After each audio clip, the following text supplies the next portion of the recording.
Jacob Warren joins us now. It's brought to you by Peacock V Hydration. We'll tell you more about them.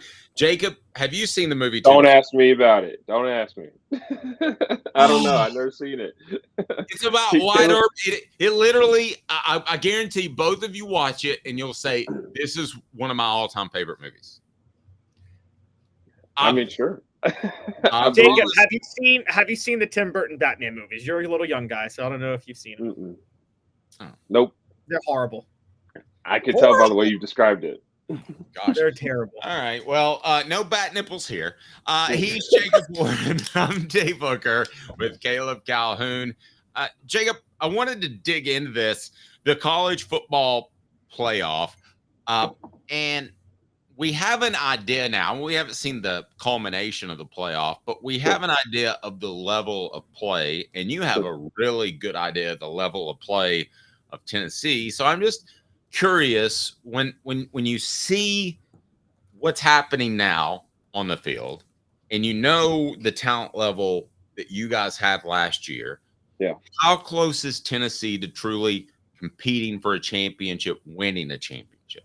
Yeah. I think comparing gears, right? Again, that's pretty much what we've done all season is just kind of look at, okay, well, what happened last year? What happened the year before? Like, and trying to compare and contrast and all these different things. Like, I don't know, man. The more the season's gone on and the more I kind of thought about it, it's hard. It's really, really hard to do that just because of all the different factors, right? I try to think about the consistent things between my teams and this team. And then, like, I don't even really know personally half the guys that are out there starting, right? We get so many transfers. You're just getting so much change. You're getting so much turnover.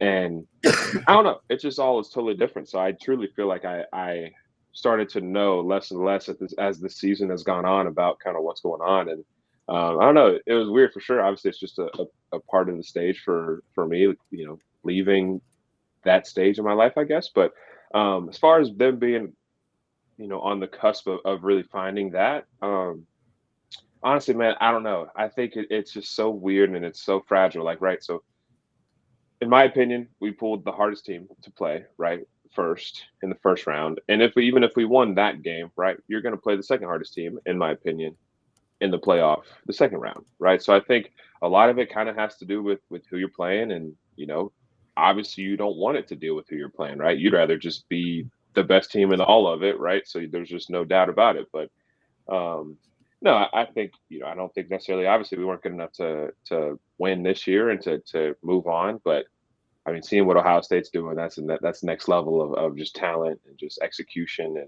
And I don't know, they seem pretty unstoppable right now. So I'm not making excuses, but I also, I don't really know what else it's going to take other than just getting really, really good players and continuing to scheme it up and go out there and put your best foot forward on Saturday nights.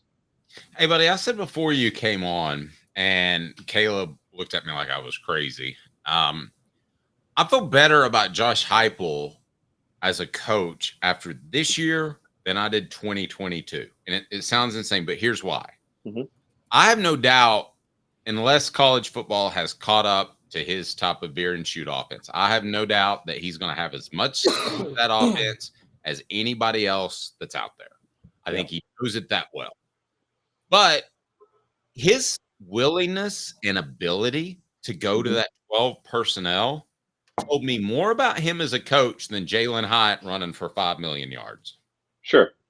And I agree. I think that shows development, that shows growth. I think it also, if you're not doing that, truthfully, I think that just makes you a bad coach, right? That just makes you bad at your job. It doesn't have to be football, right? It could just be a regular job. But if you're not continuously looking for better options, continuously pushing the envelope, like figuring out ways to, right, get your job done, no matter what that looks like, right? Obviously, he knew people were going to kind of be, some people, like you said, enjoy watching it, right? They think that it's really cool and it's a different style of football they haven't seen in a couple of years, so they really enjoy it. But obviously, you get a lot of backlash whenever you go away from it, right? And things might not work out one way or another. And, now it's like, oh, why are we changing what we're doing? It's like, nobody really understands kind of his thought process or what goes on outside the building. So I don't know. I enjoy watching it because I'm like, oh, cool.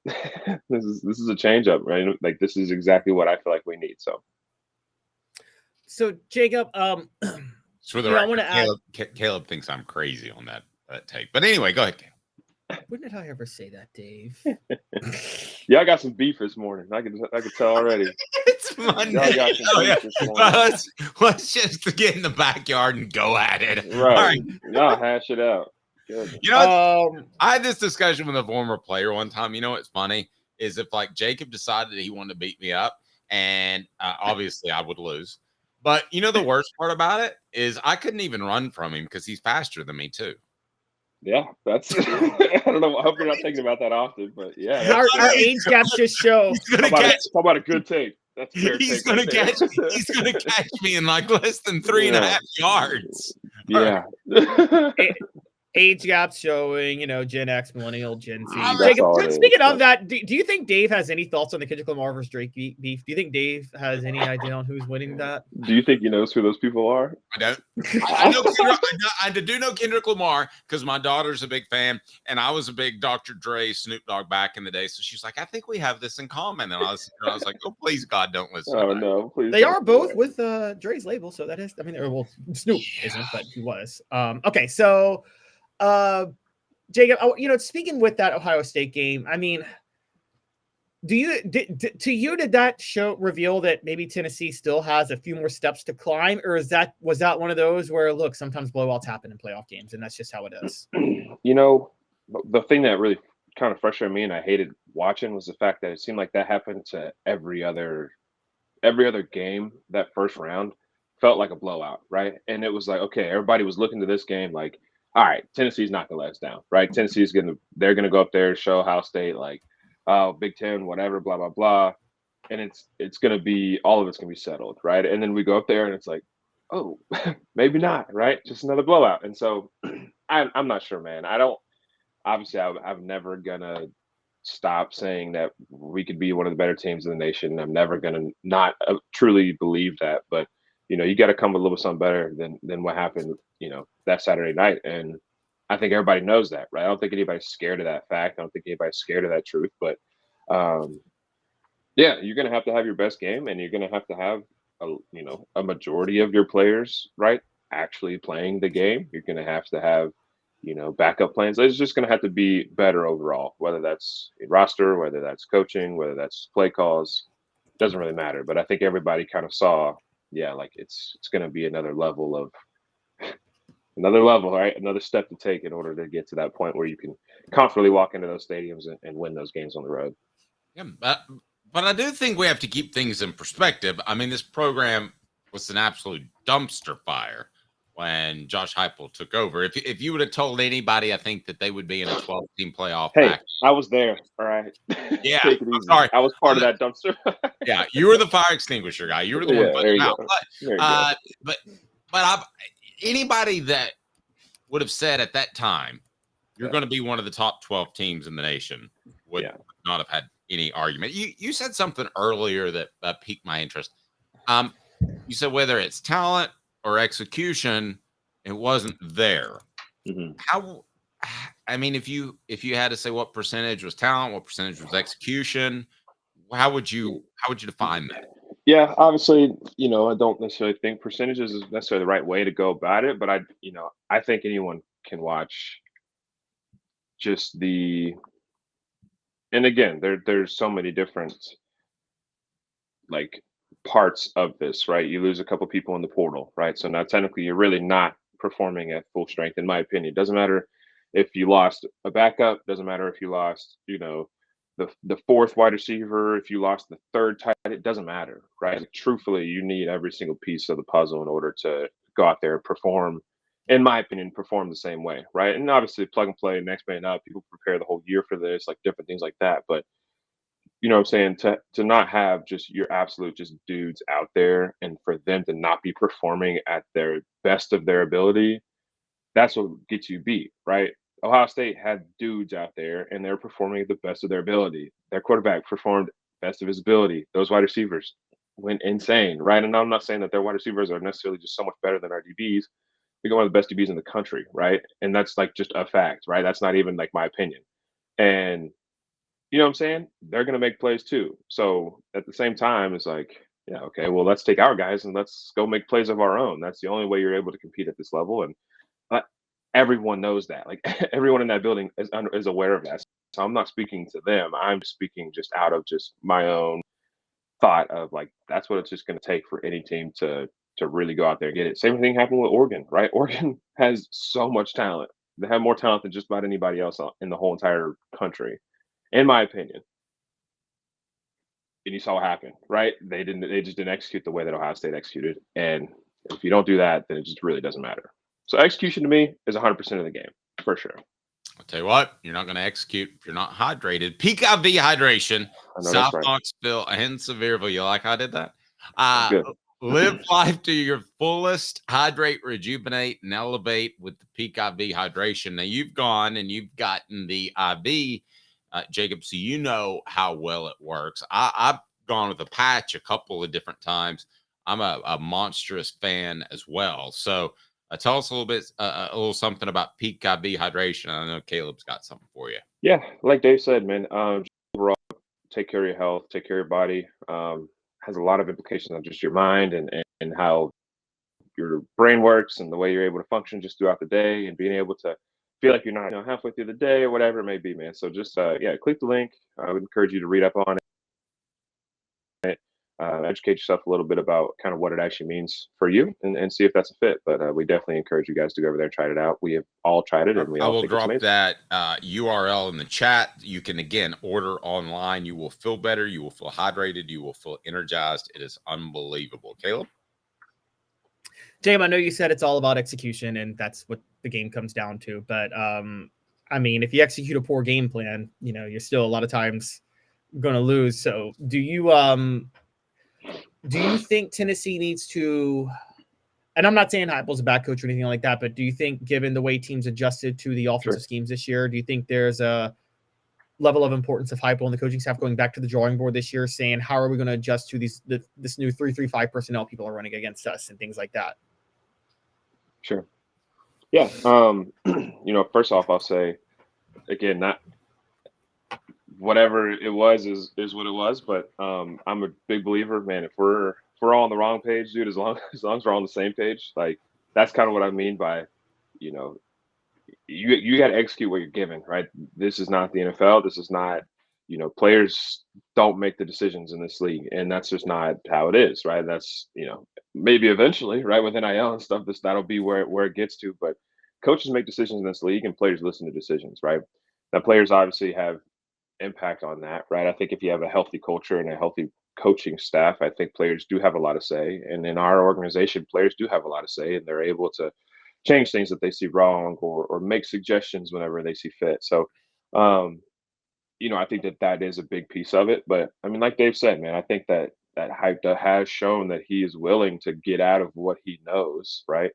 Now it's just a matter of when you get out of what you know, let's execute it just as well as we do whenever we're in what we know, right? I think that's my biggest thing is just, being able to slow it down. Say it's a big third down in the game, right? Whatever it is, and you have to get off tempo, finding a call that is, not foolproof, right? Because there's always great defense and stuff, but just getting to the right call in that situation, getting to the right call in the red zone. You know what I mean? Getting to the right call in all these specific situations where maybe our tempo isn't necessarily our friend, right? And again, I'm just spitting, right? This has nothing to do with like that could be what they're doing, and I'm sure that everyone down there is working on it and everything like that. But yeah, to me, man, it's just a matter of executing all those things outside of what we do on a daily, All right, Jacob. basis.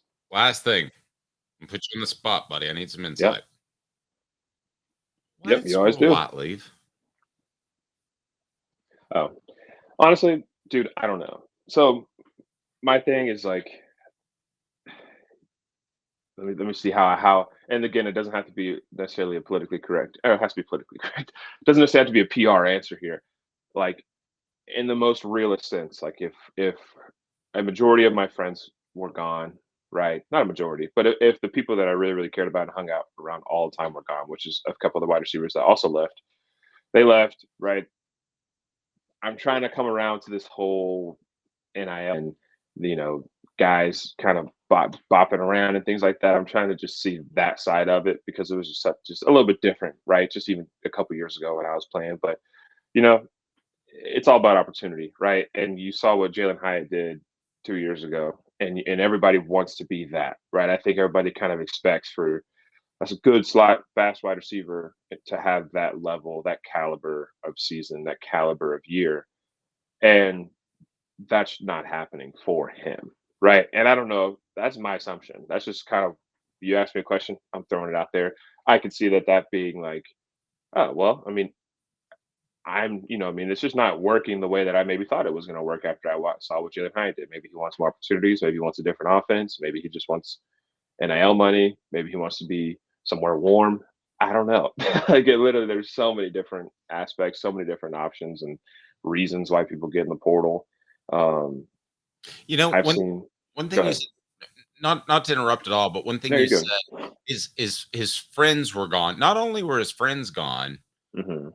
but the Brew McCoy that dictates coverage, the Dante Yeah. Thornton that stretches the field. Hmm. Maybe he didn't feel like as a slot receiver, and you could probably empathize with this a little bit, being a tight end, being dependent on what other I people do to can. get you open. Yeah, Maybe that was a factor. I'm just throwing that out there. for sure. And I mean, you have to think about changes like that, right? And to me, it's my decision was okay. Do I leave this group, right, and make this not obviously it's not my responsibility. It's not his responsibility how the wide receiver at Tennessee does from this point on. It has nothing to do with him, right? But you know, 5 years ago, it was okay. How can we build this back, right? How can we figure this out? We just lost two pieces to the draft, just lost two pieces in the portal. Like, how do we stick together and figure this thing out? And not even just Squirrel, but just across the board, that has no longer seemed, at least from me looking in, seemed to be the way that some people that leave feel, right? It's not all right, what can we do to build this back? What can we do to get this right? It's, man, this isn't right for me. Like, I'm out. And that's not a bad thing, right? That is what this transfer portal was made for, was for kids to have that freedom. And obviously, like I'm super excited for Squirrel. I think Florida State is gonna be it's gonna be pretty sick. Like that's just kind of how I think, right? Him, Jason Jenkins is down there, Elijah Herring is down there, who I played with. So all those guys are gonna be together. They'll have a good connection down there. But I mean, it's just a different world, man. And there's no sense in trying to explain it for other people because I have no clue what Squirrel's thinking. You have no clue what Squirrel's thinking, and the only person that can really answer that question is him. So, yeah, man, I don't know. I'm just happy that at least these guys are getting opportunities other places, and seems like it could be rather good opportunities for them. When you have three guys like that, and we'll let you out of here. Are they talking amongst themselves, or like if you'll go, I'll go? I mean, is it like when I put together a senior trip when I was in high school, or I mean, I, how do those conversations work? Because I respect the fact that I've talked to you and Cooper, and Hmm. sometimes you don't know what's going through a player's mind. There's 85 dudes. I mean, I don't know Right. what's going through all my employees' minds, so I Yeah. get that. It'd be But impossible to. Yeah. yeah, but do you think that like they got together and said we want to go somewhere, or do you think it was just coincidence? Um, I don't necessarily think it was a coincidence, right? But I do think for sure, and I know nothing about Florida State. I don't know who their assistant coaches are. I don't even really know who their like actual coach is. Who's their head coach? Mike Norvell. Mike Norvell. So, you know, in my head, what makes the most sense to me is Mike Norvell or whoever their assistant coaches are were just fans of what we did at Tennessee. We're fans of these guys when they were at Tennessee. And now it's like, okay, truthfully, I think in recruiting, you have leverage whenever you recruit people like that. Like if a kid from my high school, right, when I was coming out, if he was getting recruited by Vanderbilt, naturally, like I'm probably going to get recruited by Vanderbilt too, because if you get one of them, there's a better chance you get both of them. Right. To me, that's how it seems. Like I don't know how close Elijah Herring and Squirrel White and Jason Jenkins were, like as friends while they were here. I just don't know. But for sure, I mean, I don't know how. I don't even know what I'm trying to say, but I know that coaches like certain types of players, right? And most of the players at Tennessee are hardworking, smart players that have, obviously been developed some, right, and have played some in order to get to the point where they're accepting a big offer like FSU or whatever. Um, And so I think you just kind of know what you're going to get, right? You know what you're getting from Hype and his guys. Like you kind of know what you're getting from these Tennessee guys. And there's been people that have left that have done really well other places. So I don't know, man. It could just be coincidence. It could just be you. I think you do kind of understand what I'm saying by like Yeah. you're getting a certain breed of player whenever you're getting them from Tennessee. If that makes sense. I have one other question. Yeah. And I don't mean to put you on the spot. Tennessee's Okay. coaches. Yeah. Were they pleased to have another scholarship? Were they okay with Squirrel leaving? Or were they like, holy bleep, Squirrel left? I would probably say most were like, holy bleep, Squirrel left, right? Okay. I just want to You know make what I sure mean? I wasn't missing anything because to me, he looks like a guy you don't want to lose. Yeah, that's what I'm saying. I don't think you don't want to lose him. Like you don't, and I don't know. I think anything that you say is kind of like looks bad in a certain way, right? But yeah, you definitely don't want to lose a guy like Squirrel. I think Squirrel does a lot for you in the offense. I think he's it's like an essential threat to be able to actually stretch vertically, also horizontally, right? With just his speed and stuff across the field. Like I really, really think Squirrel's a great player. And so you know what I mean, if I was a coach, I'd be upset losing a piece like that. He's also a great kid, and I do really, really enjoy just being around him, and I know the whole staff really liked him too. Um, so I'm sure it was just as difficult of a decision for him as it was for them to hear that he was leaving, if that makes Yeah. sense. I just was curious because I've heard nothing but 100% great stuff on and off the Yeah. record. I'll just be really clear. So that Yeah. I just want to get your take because I think there are clearly other guys. They said, if you leave, it's not a big deal.